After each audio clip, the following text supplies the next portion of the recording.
भौगोलिक कारणे लिहा। जगाच्या आर्थिक विकासाला हातभार लावणारा देश म्हणून ब्राझीलकडे पाहिले जाते।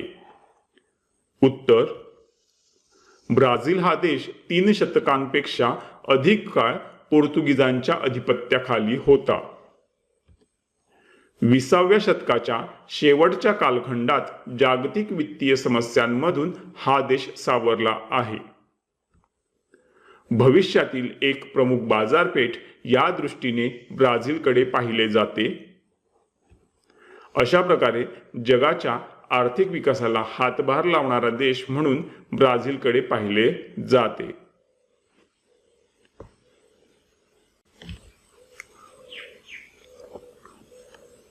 इथे आपला हा व्हिडिओ कंप्लीट झालेला आहे।